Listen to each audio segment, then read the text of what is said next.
call the Municipal Building Commission meeting of March 13th, 2024 to order at 5:30 PM. And for the record, we have Jerry DeSisto, Ed Stanton, Jackie Romanicki, Jerry Freecott, Peter Gagne, and myself. We also have the mayor, and we have Mason Lord. And remotely, we have Ann Jeanette. How are you doing? I'm doing well, thanks. Okay, is Andy joining us or not? He will be joining us. I reached out to him yesterday, and he confirmed he was going to come, and Jim was able to send him over an invite earlier. Text him just to see. So while she's doing that, let me tell you that we had a very unsuccessful bid opening the other day, in the sense that we got 0 bids. That is none. And so now that we have no bids, the question is, what's Plan B? And so I know that we had some discussions, Mason and I did, with Ann Jeanette and Andy, and they've got some suggestions to make to us. And so want to take it from there, Ann Jeanette? Sure, Andy's just joining right now. So as you had mentioned, we went down there. I was down there Friday for the bid opening, and there was nothing to see. So we set up a meeting on Monday afternoon. It was Andy, myself, and Bob Charest from Skanska, just to talk about what the next steps should be. We did reach out to JJ Cardosi. That was the one company that showed up to the walkthrough. And so we just wanted to understand what why there was no bid proposed. And Andy can speak to that a little bit better than I can. And then we also talked about a plan for moving forward. So Andy, do you want to just? Sure. Yeah. So basically, what two different people from JJ Cardosi told us was that they were concerned with the time and the lead time of the product, and that they would not be able to get it done by the end of August, basically. And it's interesting. I mean, we did a little bit of checking,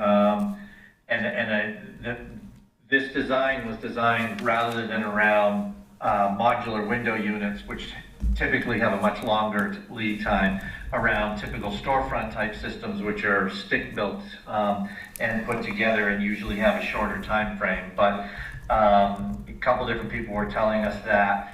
So, I mean, we have to, obviously go with that. We can't, force them to do something. So what we have talked about is a couple different things. One, to extend the construction period into the school year, into the middle of October, to give some more time. With all work being done, either, if any work that does extend beyond when school starts would have to be done either non-school hours, which would be after 4 o'clock, or weekends, or days that school is closed, that type of thing. And then at the same time also reducing the liquidated damages from 1,000 per day to 500 per day. And I think that should be the types of things that, and in addition, both Ann Jeanette and I are going to be making calls to other contractors and trying to, encourage them to bid it. And I think that, everyone sort of should understand that if a manufacturer comes back to them and says, I can't get it, it just can't do that, and they come to us, then obviously we will be flexible with the working time, with the completion date, because there's a long lead time for the product potentially, but the actual construction time for each side of that, each window wall, would take really literally 1 to 2 weeks to do, start to finish. And so that even if it's done during the school year, what they would do is they would just build on the inside of it a little bit of giving themselves a little bit of room to work, a temporary petition, so that during the school day, obviously we can't block access and things like that. The only thing we would have to talk to the fire department would be, is that entrance, the one entrance on the one side, a means of egress? And would they need to keep that open during the school day? Or is there another means of egress there? So, and that's something we can make sure we accommodate the fire department and any of those requirements, so. Andy, a couple of things. One is that we had an email exchange with Mark Furtado, and he assented to working during the school year, just starting at 4 o'clock. So I want everybody to know, and for the record, Gail Clark has joined us. So I just want everybody to know that the school department does not have an objection to that portion of the plan. You also had some indication that the amount of liquidated damages was scaring some people off. Yeah, and you run into that issue that they look at it and they say, oh, $1,000 a day, it's not that large of a project, doesn't take many days to wipe out everything, but so that's why we reduced it because once again, it's not a large project anyways, dollar-wise, but so we reduced that. Still gives us some teeth in the contract, that if they do start dragging their feet, that we can bring that to their attention. But once again, if they come to us and they say, here's from the manufacturer, they're telling us that it's going to be another 30 days to get the product, then, I know that the city has always been flexible, as are most, because you can't force a manufacturer to do something that they can't do, so. Okay. So Mason, you had a conversation with the solicitor about the liquidated damage issue, correct? Right. I mean, so liquidated damages for us, again, it's not something we take lightly. It's not something we pursue often. It's really there as a punitive measure and an enforcement measure for if there's lack of performance on a contract. So, it's a sticking point for the city in that there needs to be liquidated damages in a contract at the minimum at some amount, but it's fair to adjust it relative to the size of the contract. And, the estimate for this project being what it is, it's a relatively small contract. So to be fair to the folks who were sort of turned off by $1,000 a day, that's, when you look at sort of the profit margin they build into their bid, that wipes out their profit pretty quickly. So I understand that. But I also think it's a little bit overblown because, again, the city is only going to be pursuing liquidated damages if there's a breach of contract or a lack of performance. Now, I spoke with the solicitor. Again, we don't take changes to this lightly, but we're okay with reducing the amount. It's just we're not going to be willing to change the language or restructure the way we handle liquidated damages, which Certainly, that's what we settled on. I don't think anybody's suggesting that. Exactly.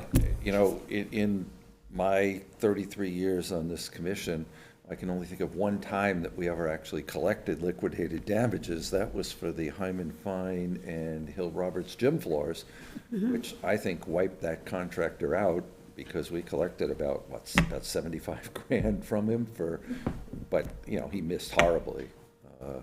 And so we have threatened them at other times, but there's only one time that I can remember we actually ever collected them. I am comfortable with the idea of reducing it to 500 to make sure that we get a bid. Commission members? I agree. Yeah, it's good. And so if we do that, then what does our schedule look like, Jeanette or Andy? So I just updated the dates that we had on our milestone schedule from the previous bid. So the project would go out to bid March 20th. We'd have an on-site pre-bid meeting on the 26th at 4 p.m. Questions would be due on the 29th of March by 4 p.m. The general bids would be due on April 5th, which is a Friday. And then construction would start. I'm still keeping the same construction date estimated at July 1st. And again, that would be contingent upon when they would be able to get the materials to do the work.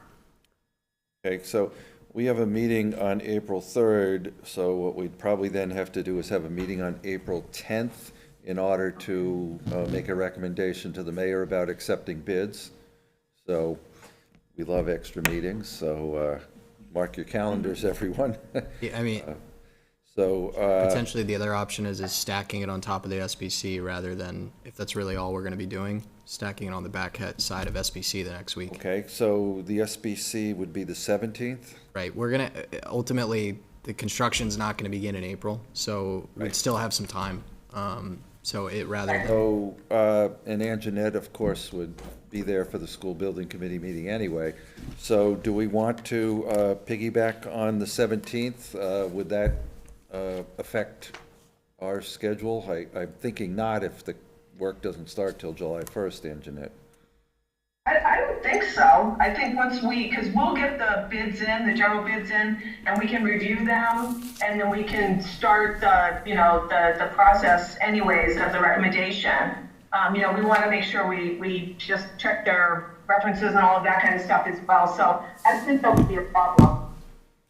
Okay, so we'll leave it to Mason to schedule a special meeting for the 17th, and it'll either be first before the school or second after it, whatever you choose, Mason. the only amendment to the timeline, so when my staff and I were looking at the bidding today, we wanted to try to come up with a system to get a longer bid period while not backing up the bidding. So we were able to get a notice into the Central Register today that can be published next Wednesday, but we're actually going to we're going to start bidding tomorrow. So a notice will go into the Sun Chronicle on Friday. So all the advertising will still meet the specific deadlines you need, but we're actually going to start the bid process tomorrow, get the documents online. It'll be in Combis and everything tomorrow so that we can basically get ourselves about an extra week of a bid period. So are we married great. are we married to April 5th, or do we want to push the bid date back to April 12th to give the contractors an extra week? I don't think you need a month for a project of this size. So Okay. I think we'll be fine. We're talking, we're talking about still getting, about 3 weeks, so. Okay, I ask questions for a living, Mason. So, all right, then we'll have a special meeting on the 17th, either before or after the school building committee meeting. So then, Mason, do you have everything you need in order to follow through on this? Okay, so should we take a vote to authorize the staff and our consultants to execute the new bidding schedule? So moved. Second. Any discussion? All those in favor? Aye. Carries. Well, I predicted that 5:45 would be when we would be ready to go for the public safety building. It's 5:43, so why don't you come forward, hook up your computers? Anything else, Anjanette? All set. Thank you. Have a good night. Yeah, thank you, guys. Thank you. Okay, Thank you. good night, Andy. Bye-bye. While they're getting set up, we have minutes from February 7th and March 6th that need to be approved. Is there a motion? To approve. Second. Is there any discussion? All those in favor? Aye. Any opposed? Motion carries. Okay. Now for the main event.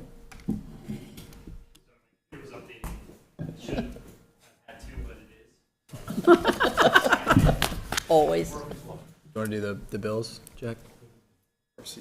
But while he's doing that, Todd, maybe you can just sort of set the stage from where we were.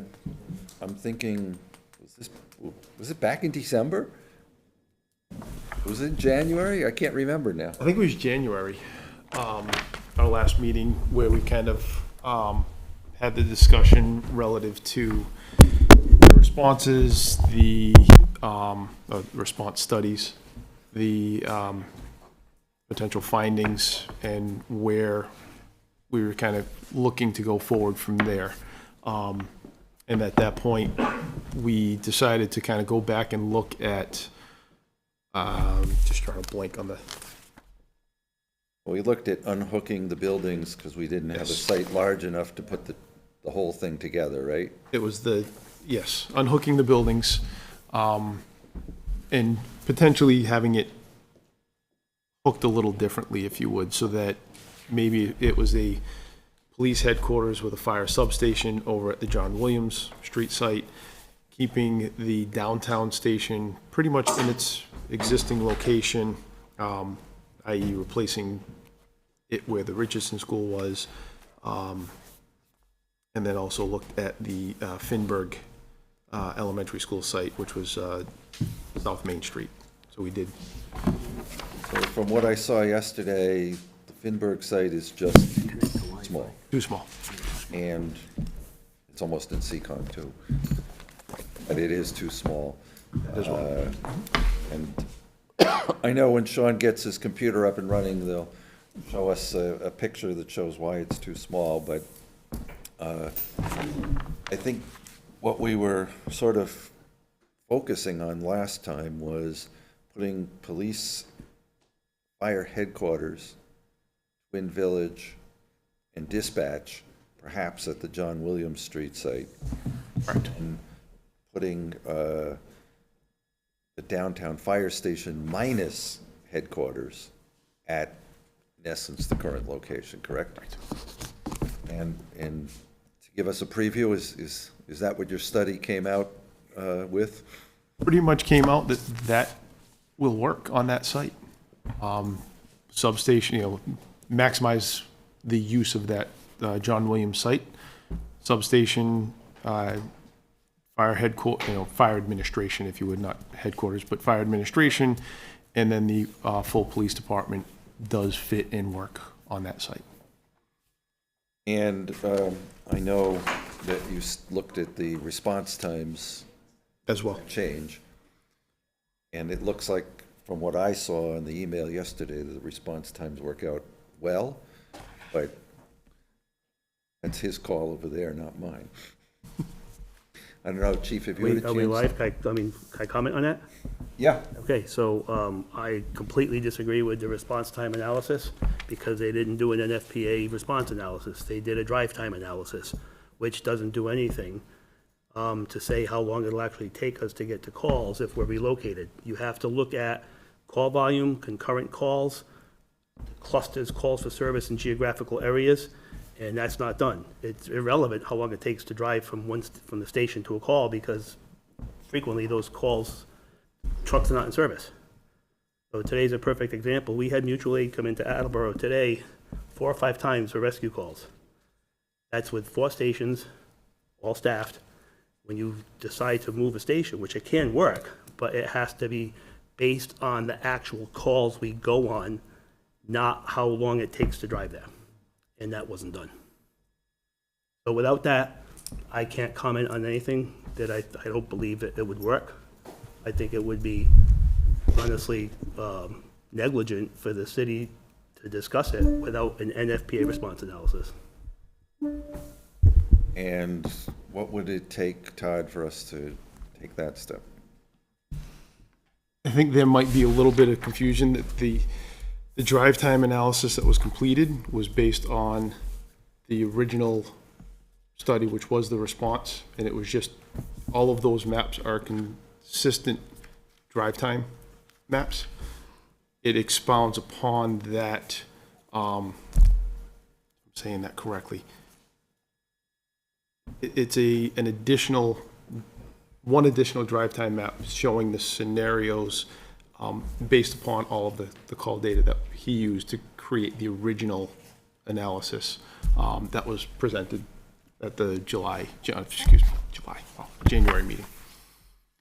So you're saying that drive time takes into account 3 calls going on at the same time? It's based on the data that he received originally to create the Yeah. original study. So we got a response analysis back in 2000 that had already said that there was a problem with our response times. And it's only gotten worse. So I don't really see how that would be any better. There's a statistic, there's an NFPA 1710 statistic that fire departments, if they're going to be compliant with NFPA, you need to have first truck on scene within 6 minutes, 90% of the time, 93% of the time. We're currently at 69%. 5 years ago, we got to every call in 85% of the time. 10 years ago, we got to every call in less than 6 minutes. We got 95% compliance. We're 69% compliance. So I don't see how the response analysis would say that it's okay, because it's not okay right now. We're not getting to our calls in a manner that's consistent with any accepted national standard. So I'm a proponent of relocating a fire station, but I think that that location puts a lot of problems in play. Like that station would be the second due engine in for any incident up at headquarters. But by taking the Twin Village station out of the picture, you're kind of changing a lot of things. If there's a fire in the Briggs Corner district, it's gonna take a week for an engine to get there, because more than likely engine one's gonna be on a call. So I don't have the study in front of me, I have a paragraph. So, unless I can see that that study is factoring in all of that, plus looking into what our call volume is gonna be in 5 years, because in 5 years, it's gonna be 15,000 calls, not 10. So, that's my only comment. The chief, if I could just, I understand a lot of what you're saying, but one of the things we talked about last time was that the Twin Village station, which has certain physical limitations to it, but that the coverage went into Seekonk a lot. And if I remember, we also were talking about the Briggs Corner station sort of going towards Rehoboth. And so I thought that one of the things you were saying was that if we were to move the Twin Village station closer to the center of town, like the John Williams site, that you had a favorable reaction to that concept. If the NFPA response analysis shows that, you need a significant computer model to do it. What they look at is they look at all of your calls over a period of years. They look at how many you had at the same time. They look at analysis that would say, at this call, engine one and rescue two went to that call. If you didn't have engine one, what would have been the response time if it was a different engine that went there? You can't do it. It's not something you can just do by looking at the data. It's a computer analysis that actually looks at all the multiple scenarios to see if all of this were different. Moving a station may work. I'm a proponent of 3 fire stations with 3 full-time ambulances. That's not a part of it. So just moving a station is a part of it, but the response analysis is what the city needs to have to determine in the future if that's really gonna work. I can't comment on it. It might work, but it may not. Okay, but just correct me if I'm wrong, but I thought that you thought that the concept of moving Twin Village closer to the center of town. With an NFPA response analysis, which we don't have, or I don't have. So you're asking me to comment on something that I don't have in front of me to look and see that the trucks are actually gonna be able to get to the calls in time. So, if I understand you right, you're saying you don't have a problem with the concept, but you need the proof. Yes, 100%. And we can supplement. And also, there would need to be part of that would say how the station is staffed, because relocating just that station, right now, that station is just staffed with a fire engine. The only way that it could conceivably work is to put an ambulance there as well. Now you're talking staffing changes. So it's not as simple, if you just move the station and the city's not committed to staff an ambulance there, it absolutely won't work. But that's beyond the scope of what the building commission can do and beyond It the is. scope of our feasibility study. I mean, that's a bigger conversation, I think, that you and the mayor and the city council would need to have as to what our future staffing needs are and what should be there. But if we gave you a facility that was closer to the center of town and the NFPA analysis showed that it worked, then it would seem to me to be a good idea then to include that in the project we're talking about. That I would agree with. If the data supports it, then absolutely. And then the other thing that I thought that we talked about last time was that you, and maybe I misunderstood you, but that you did not have a problem with having fire administration located in a different place than the central fire station. Yeah, it's not inconceivable. I mean, it depends on the definition of fire administration. I would say more likely like my fire prevention and my fire alarm people and stuff. Somebody has to still be at headquarters, so, whether it's myself or an assistant chief or somebody needs to still have a presence at the main station. But yes, the administrative positions can be in different areas. So, looks like Sean's got his computer up. Sorry, apologize for that. So you really touched on a lot of kind of what we're going to be touching on now. So this is just a quick map of all the sites that we've looked at previously. Don't need to go through them, but how they're distributed throughout the city. So per the last 2 or 3 months, relooking at the existing headquarters site, 100 Union Street, look at 1125 South Main Street, the Finberg Elementary School, as well as revisit John Williams Street. So that's what we've been doing. So looking at headquarters first, we'll get to the plan next, but it'll be a phased construction looking to maintain the existing fire department or fire headquarters in place while the future fire department is being constructed on the property. We would need to utilize the demolition of Richardson School to gain that access to that property. There's an existing multi-story residence in the corner.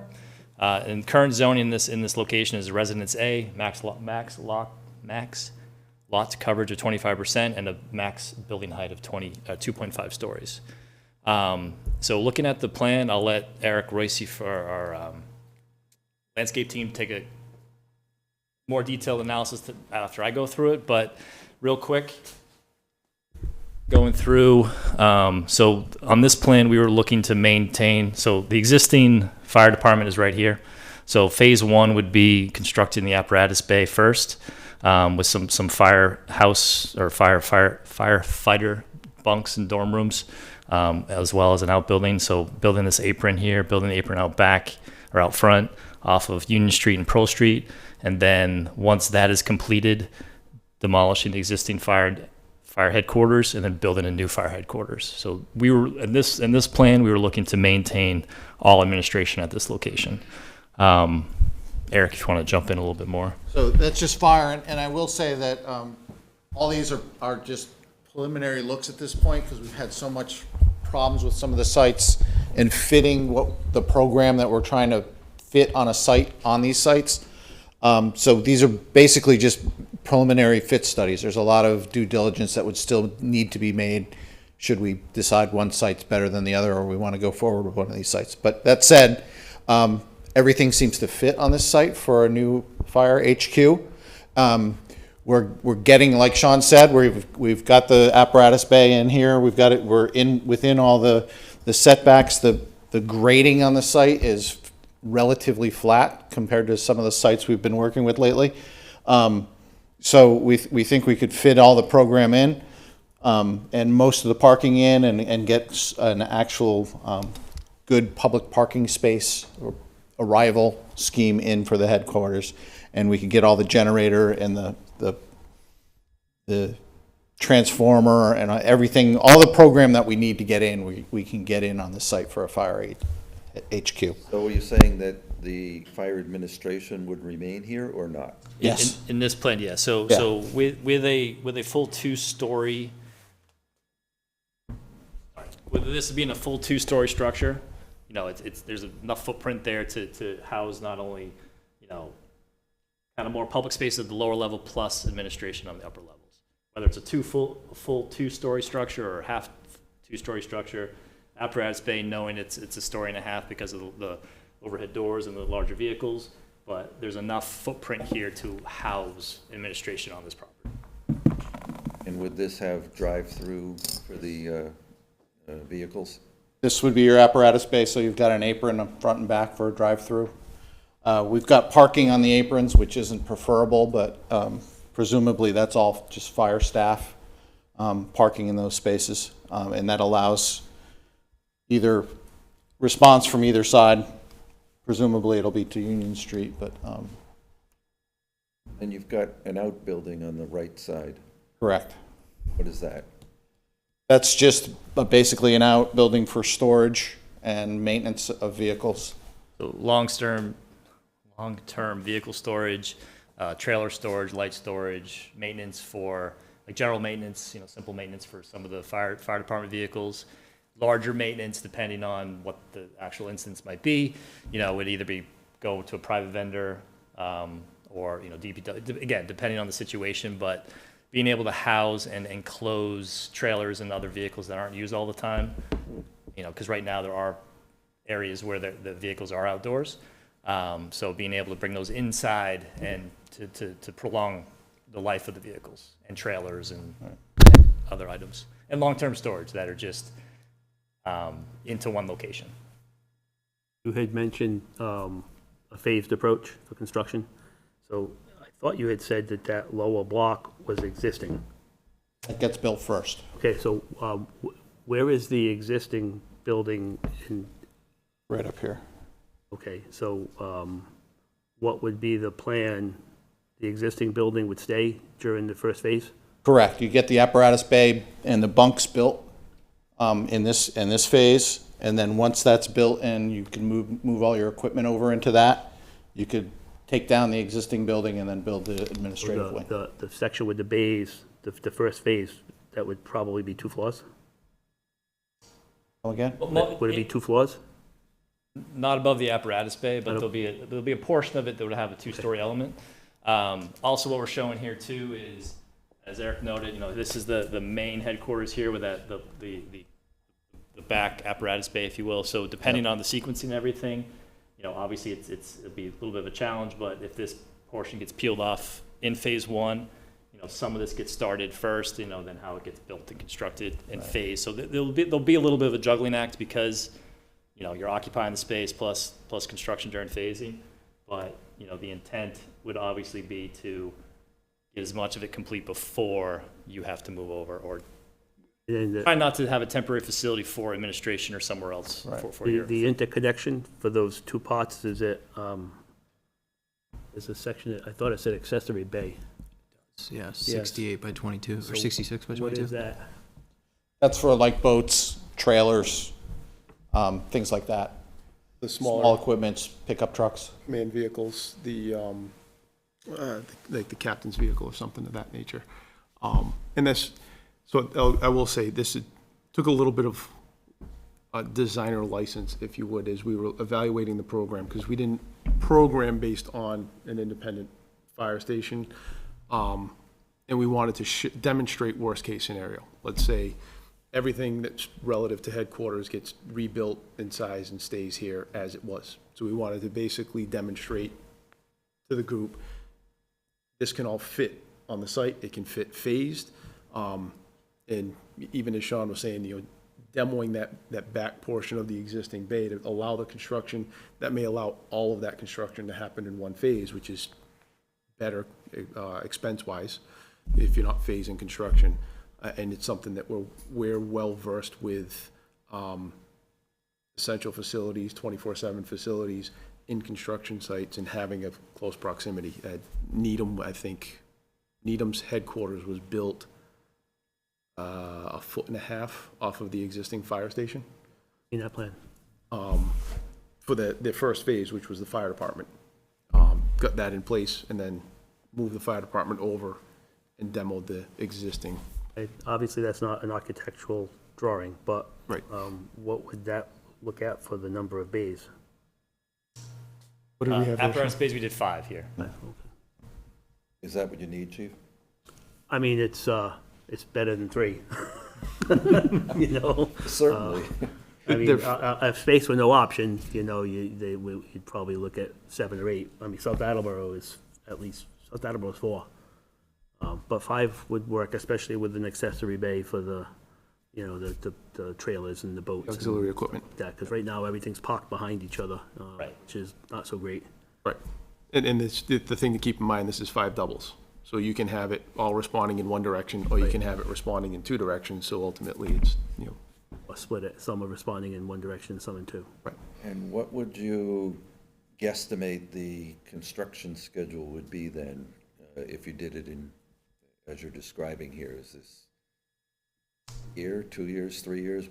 How long does it take to, how long, if we had a building permit tomorrow, when would we be able to occupy? I think with a combination of demolishing Richardson School, you know, there'll be some abatement involved. The phase construction, you know, better part of 2 years, if not 2.5, is my guess, from, you know, groundbreaking to, you know, moving in and being operational. You know, there is some complexes because of the phase potential of the phase construction, just because of you're juggling a little bit on the site, you're operating off the property at the same time. But it's definitely a project of this scale and this size and this complexity is about every bit of 2 years. Okay, and obviously there are two things that jump out at me. One is that the Richardson School would have to come down in order for us to do this. If the fire administration wasn't there, would Richardson be able to be saved, or does it need to go down if this is going to be the site? Big part of that is again part of that phasing, you know, getting the fire bunks, the apparatus bay constructed while the existing headquarters is on the property. That's one of the, if not the only reasons why it needs to come down, just because of the way the lots work themselves out. Lot here, kind of the lot through here, and then the starting lot. So you know, you're combining the lots, consolidating the lots. If you're not acquiring or utilizing the Richardson School lot, you're constrained to the existing headquarters lot and those setbacks and those constraints. And one of the major constraints with a new apparatus bay is the apron on either end. So you need to be able to pull your trucks out and in. When you have that apparatus bay, you can see that effective space, and then you can see the Richardson School underneath. You can't really do it without taking down that building. But that raises the other point, which is there is a privately owned piece in the lower left corner. I think there's a triple decker there. Sounds like it's a rental property. Owner may be occupying one of the floors, I don't know. But Gary Arazian raised the question of whether we would want to try to acquire that as part of this project and perhaps move the building elsewhere onto another piece of city-owned property and perhaps, either sell off that housing or, do some sort of a low-income housing arrangement. Because I'm thinking that if I was living there in the fire station, I might not be as happy as I am today, but that's just me. But if we had that piece, would that help us or not help us save the Richardson School? Gary's a pretty smart guy, and that's why I sent this to him to ask his opinion. That property was for sale 5 or 6 years ago, maybe 7, and I tried to get the mayor at the time to purchase the property, but the way the city works is you can't buy anything quick, so it ended up being sold before anybody could actually seriously look at it. That property is it's essentially my parking lot abuts it, so I park my work car right against the fence, literally 10 feet from their door. It would, to answer your question directly, it would be very tight, but we could certainly look at that if you want us to take a look at that. Well, it just One of the constraints we had was to... The mayor may have some other ideas for the Richardson School, and I just want to make sure that if we're making a recommendation, that we've looked at all the possibilities. We could certainly look Just at for that. the record, just for those listening, Yeah. this is a feasibility study. It's not a commitment in any way, shape, or form. This is a conversation, it's an exercise, so I'm going to refrain from comment because I'm just here to listen. But there's certainly been no decisions made, and we won't make any until the final report is in, so. But I think to further answer that, if supports administration could leave the property, and the Richardson School needs to stay, and then that corner lot gets acquired, I think there's a better opportunity potentially to keep Richardson School. But again, it's still going to be pretty tight just because of those depths of those aprons. And have a drive-through bay. I mean, if the drive-through bay is an item that kind of comes off the list, which we don't really typically recommend, that is another element. But if we're going to be rebuilding headquarters, I mean, that wouldn't be our recommendation to not have a drive-through apparatus bay. As far as the administration side, we're set up differently than a lot of departments that I'm sure you've dealt with. So I had already moved half of my administrative staff out of headquarters, just because we didn't have the room. I don't know that I would necessarily move them back. The South Attleboro Fire Station, which was built in 1999, is better suited than headquarters for a lot of those. If there was a little bit more room, I probably would have moved myself and the assistant chief down there, but there wasn't quite enough room. But fire prevention, fire alarm in my EMS division has been down there for 10 years. It works very well. There's no need to move it. We don't gain anything by taking them out. So when we're talking fire administration now, you're really talking 2 offices. It's myself, the assistant chief, and the secretary. So you're not gonna, free up boatloads of space. It's not like it's a whole division of people. They would more than likely stay at the South Attleboro Fire Station. Are you including dispatch in what you consider administration? Not here, no. Okay. Dispatch should be tied to the police department. Yeah, so this, when we did the original program about a year ago, it's roughly a 50,000 square foot building that it would house everybody. So, peeling out some of the administration, peeling out some of the other programs, to counter some further reduction. Again, it'll be tighter, or a tight apron and apparatus bay if that corner lot gets acquired, but it's something that we can visit and look at if that's something that wants to be. Just to echo what the mayor was saying, this is a feasibility study. We're thinking out loud. We're trying to think of the best way to try and move the city's public safety structure forward, whether that involves the Richardson School, whether that involves that particular piece of property, what we can do. Those are policy decisions that this board doesn't make. Those are policy decisions that get made in the corner office with the council's approval. But it's our job to say we've looked at all of the possibilities, and these are things you should consider if you're going to go forward. So no one is getting an eviction notice either from the Richardson School or from that house. And if anything was to happen, it would be quite some time from now, because in order to do this, we're going to need a debt exclusion. And when that will occur is, again, beyond the competence of this committee. So just want to be clear to everybody out there that that's the story. You have something, Jerry, you wanted to add? No? Are there any other, well, maybe cutting to the chase, what would your guess be as to the cost of doing this? I'm not going to comment on that. Yeah. We didn't study that at this point, just because the phasing does add a little bit of complexity to the project. So we hadn't even ventured down that avenue just yet. But in order to complete the study, we are going to need that. Yeah. I mean, we know current square foot costs of what stations are coming in at, just with recent bid numbers, hard bid numbers. We'll be able to know like you said, the phasing piece of it, being roughly 40 to 50,000 square foot. We'll have an estimate, part of the completion of the study. And like I said, these are fit studies. We've had so much trouble just finding a site that'll fit the program that we want to put on them, that in the interest of saving everyone's time and effort, until we decide on a site or a couple sites, we're trying to preserve that effort as much as we can. But it would be a large number. Okay, does anybody have any other questions on this particular aspect of the study?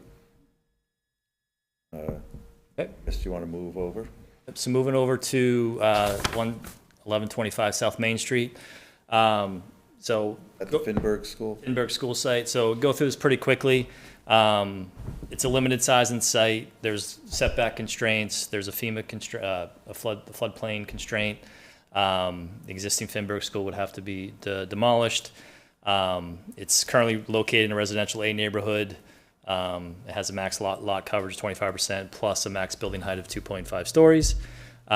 So we weren't even able to really complete this site plan analysis just because this current footprint is for the police headquarters only, so this would house the dispatch, this would house, obviously the cell block, all their administration, plus the Sally Port. But as you can see, maybe not very clearly, but this footprint on the structure, on this property is roughly 19,000 square feet. Our program is roughly 60, so this would be a full 3-story structure to house all the operations. And as you can see, due to the setbacks, due to the kind of the L-shaped property line, parking will be limited, if any. Public access will be very limited and tight, and it would not house nearly half of the parking requirements for the police department. Although the police department doesn't have a response time issue, this is almost in Seekonk. Right. And the city also has put this out to bid to try to sell it, where that stands, but it was one of the things that we talked to the community about reducing the bonding for this school, was to sell that site. So that's somewhere in the process, right, Mason? Correct, yeah. I mean, those bids were closed 3 or 4 weeks ago, and that, one bid received had to be rejected for procedural reasons, so that hasn't gone back out to bid yet. But it will be going back out. It's been up for bid, correct. So it doesn't work. It's almost in Seekonk, and we'd rather sell it. So other than that, it's great. Perfect. Moving on to the last property, which I know we revisited last time, to a combined facility, but so I'll go through it quickly again. So there's enough property, enough land here to work with for a police headquarters and a fire substation. Some of the existing structures would be demolished, but as you'll see in our plan, there's some structures that could be salvaged depending on, budgets and where we're working through a phasing plan or how it works itself out. There's along John Williams Ave, so direct access right onto that main street. But there is a constraint on the side street, Thatcher Street, because of the grade changes. It goes uphill and then up over the new bridge. This is an industrial zone, so from a zoning standpoint, it's simpler to construct. There's reduced constraints. There's not restrictive setback requirements. There is one easement that is currently kind of shown on a plat plan that we had, but something that could be cleaned up when and if acquired by the government. Has a much larger lot coverage requirement, 50%, and then it has a 3-story max building height. I'll let you talk about this. So we've got the apparatus, Thatcher Street's down here, railroad in here. That's Public Works building on the other side of the railroad, right? Maybe. Yeah. Over on Lamb Street. That huge, That whole big. Big building? This DPW. building? That's DPW. So Thatcher Street, there's a wall, a ramp here going up to the bridge, so there's a little bit of a barrier between the property and Thatcher Street. I'll talk about that a little more later. But we've got all the program on here. We've got the apparatus bay for the fire set in here, the fire, the police, an enclosed police parking area for staff parking on the police, an outbuilding. And where Sean said that there's an existing building here, this is an existing maintenance building that they had. That could possibly be saved, but we're not showing that at the moment. It's a consideration. But we could fit everything we need and have access out onto John Williams Street and have a public space, public parking, and a real presence on the street. I will comment that in the previous slide, it says that access to Thatcher Street is not possible. I should put a caveat on that. It could be possible, but it's just a cost. It's just building that ramp up to that street to get the on-grade access. I will comment that we do a lot of these projects lately, and this is probably the best site that we've come across. Having not done the due diligence and looked at all the easements and everything else, but it's a flat site. It's got good access. It's got all the room we need to do what we need to do. So we were pretty excited to be able to lay things out on the site and see how they work. so understanding all that you said before, Chief, if Twin Village was here, would the access for the equipment to the roadway? Yeah, the access is perfectly fine. Like I said, my only question would be the response times for them going to places like Briggs Corner and vice versa. And if the response data analysis shows that it works, it has to provide at least the same level of service. Obviously, nobody wants to go backwards, so as long as that were the case, there would be no problem. One of the things that changes when you move a fire station is all of our dispatching is done by CAD. It literally took 6 months to put all of that information in. When a 911 call comes into the fire department, the address pops up, and based on the nature of the call, which can be, car accident has a certain response, ALS medical call has a different response, and they're also based on district. So because there's no ambulance at Twin Village, if there's a medical call in that district, the dispatchers get something on the CAD system that tells them to send Rescue 2 or Rescue 1, depending, and Engine 5. So that's all of that, every single call, I mean, there's literally hundreds of thousands of scenarios has to be reprogrammed into the CAD system based on moving a station. That's why I can't say, I don't want to say it's not a problem. It very, very well may not be, but that's something I think somebody needs to look at, with those potentials. If we get to the point where we're thinking about really doing it, somebody needs to analyze that data. The biggest one is going to be for the rescues, because that's something that the taxpayers are not going to want to see. An extra 2 minutes on a call is pretty significant. So another part of that is they probably get places quicker than they do now. So when you change a station's location, you don't guarantee that everybody gets quicker service. What you're trying to do is guarantee that the majority of the service that we provide is at least as good or better. So that's kind of what you have to look at. One of the things that's changed the city a lot in the last 10 years is the Briggs Corner district with all of the houses being built. That used to be a district, when I first got on the fire department, that station probably did 1 call a day. They do 7 or 8 a day. So South Attleboro Fire Station used to do 2 to 3 calls a day. They're at least 10 a day. So as that data changes, the substations take on a whole different definition now. So I said it could work, and it would definitely probably work if there was an ambulance and a fire engine staff there. But that's for people like the mayor to decide. My job is just to point out those concerns so that we don't go down that road and then have everybody say, well, we had no idea that this could be a problem.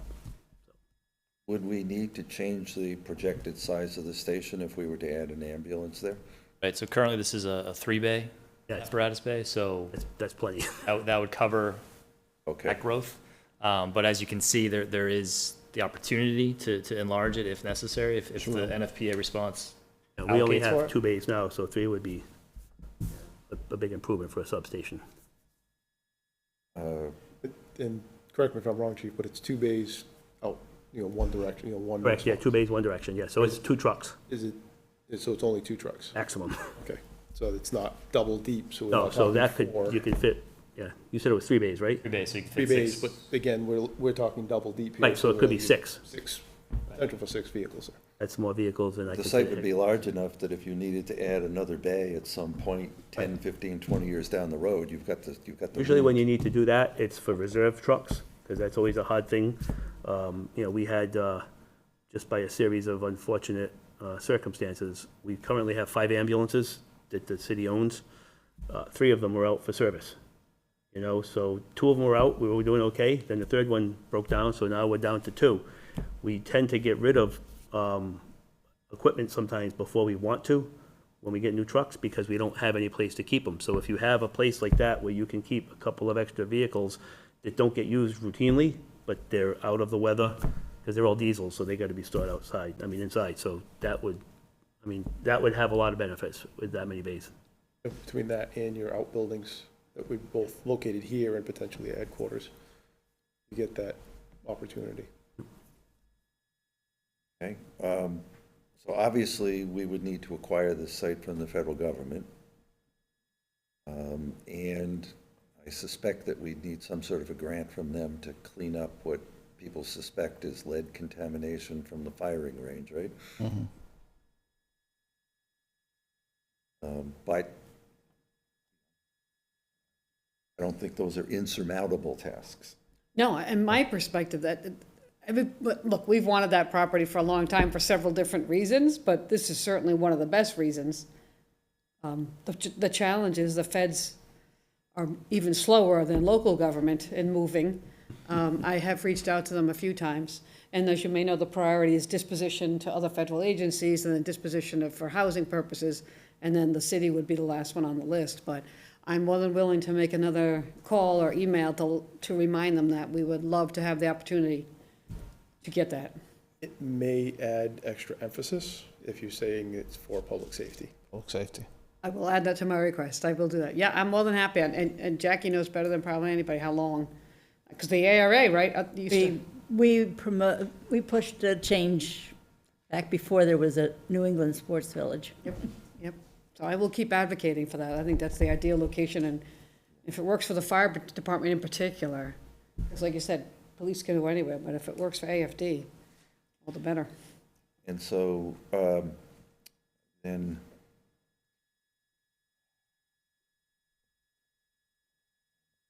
trying to formulate my question properly. Well, I'll take a pause. Questions, comments on this particular site? What is involved in applying to the state to get control of this property? Oh, the feds. Feds. All right, whatever. What is involved in, I suspect the congressman would have to help us, right? There's a disposition process, so even the congressman can advocate for it, but I forget, it's I don't remember what all the steps were. a GSO. But the congressman, I believe, would be able to, like, voice his opinion, but it's still a different government department that decides if and when it's up for disposition, and it's still the process that I just went through. The General Services Administration? Yeah, I think it's GSO. I'm willing, so Jerry, I've reached out a couple of times, I'll shouldn't we advocate. start the ball rolling on that? Well, we've made several nudges over the years, but we can keep doing it. At some point, they're gonna let it go. Yeah. It's just a question of when. Is the land used at this point, or have they vacated it? Oh, there's no one there, there's been, not that I'm aware of, does any other It's resident empty. have any? I haven't seen anybody there in a long So it's time. empty land? Yeah, I'll certainly ask, and again, just for the record, even if the city required, $100 million or more project is not a done deal. Like, that is a debt exclusion measure, and that's a whole separate discussion, just for the record. Right. But we also know that if we are going to replace these two buildings, then there's going to be a price tag. Yeah, so between now and the next meeting, I will reach out to the congressman's office again and repeat my request and note that in particular, we'd be, interested in it for public safety. So I'm more than happy to do that again.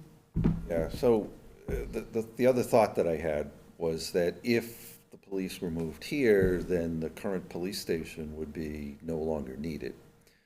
So if that was to be rehabbed as City Hall Annex, or it was to be knocked down, and for instance, you connected the old post office with City Hall, you lose that parking, but now you gain parking where the police station is. There is a benefit, I think, to City Hall to having that extra space there. Because at some point, I don't know if people have seen, but if you go into some of the offices, you go into the auditor's office, the treasurer's office, your office, my God, Mason is, sometimes it's hard to see Mason with the stuff piled up. City Hall is bursting at the seams is I think, a fair statement. And We are not complaining, however, and we are not also seeking another big project there. Mr. Jacoby, you keep just one project at a time. Understood, but in the event that you had more space on site. More space, more money, more time. It would All allow, good. it would allow you Only to. three things you gotta get. That's all I need, more space, more money, Yeah, more no, we're time. good. Yeah. So, I guess then the question is, where do we go from here?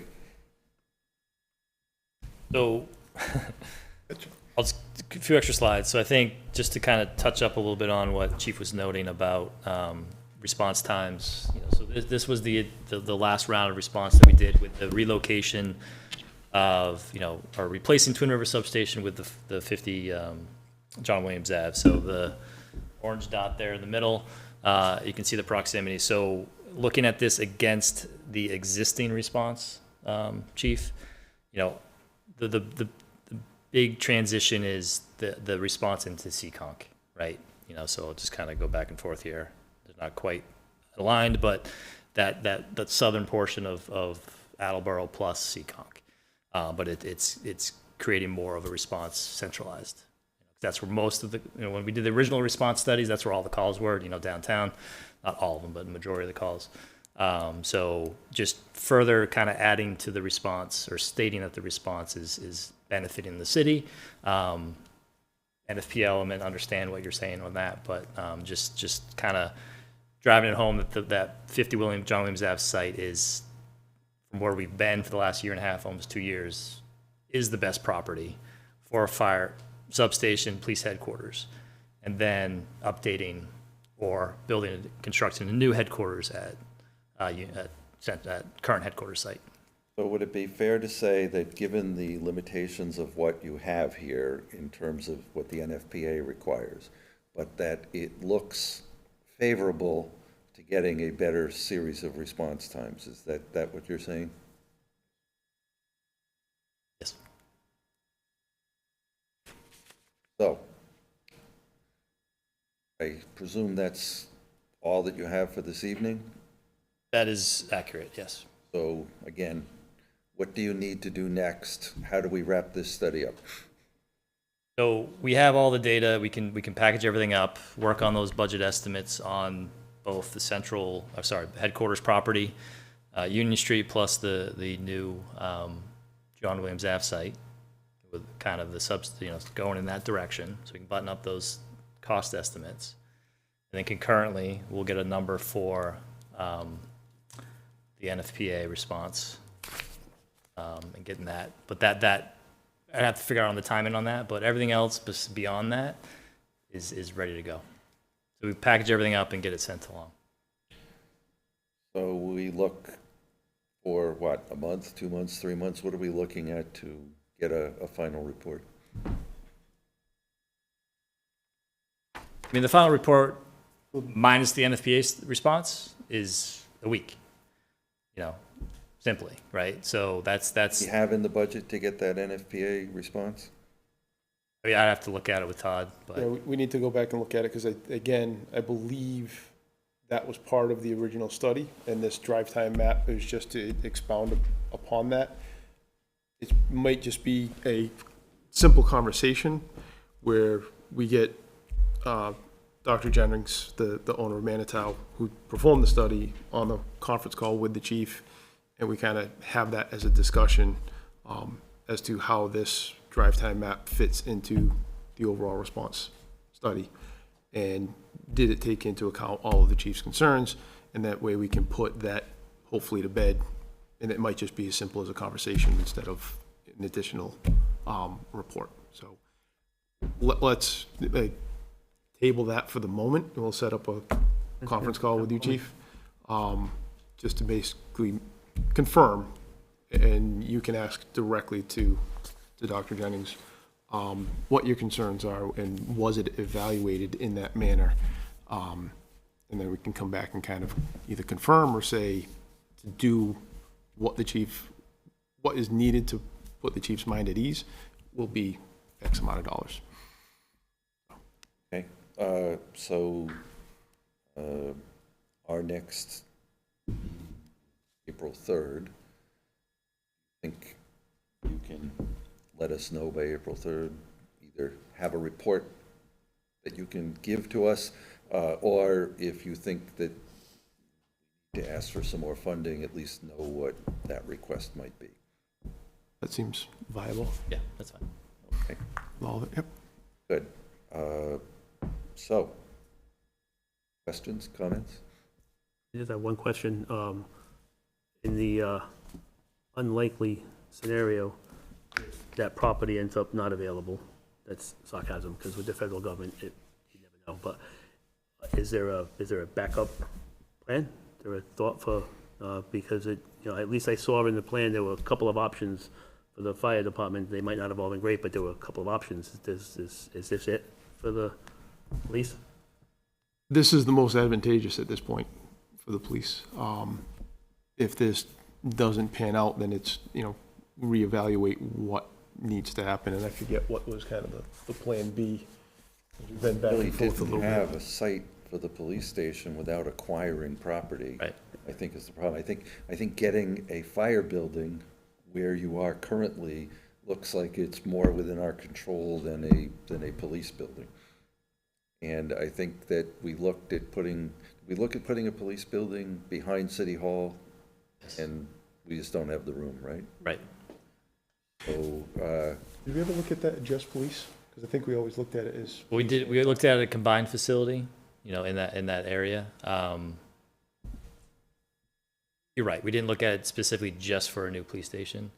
But it turns into the phasing, it turns in the limited parking, probably gonna be a parking garage element. There's acquiring other adjacent properties. You know, it's not just like the John Williams Ave site. I mean, again, you have to acquire, but it's not, there's other hoops to jump through to get to the final product.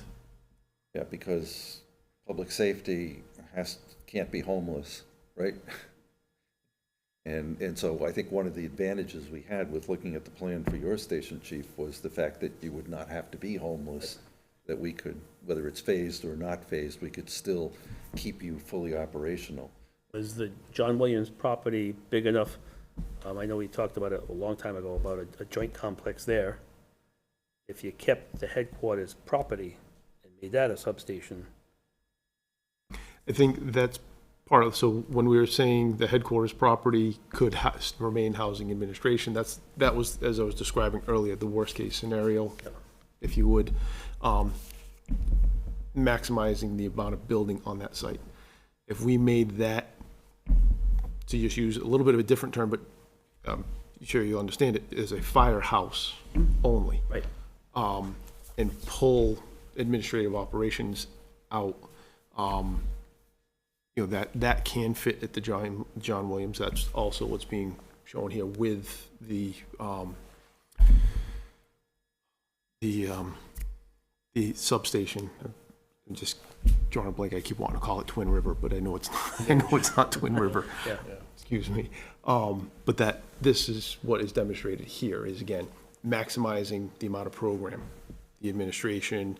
I mean, there would be the potential, I know you said you weren't necessarily even considering it, but there would be the potential to bring your fire alarm, your fire prevention, all under one roof, making it a little bit easier for you. If everybody's under one roof, there is a benefit to that.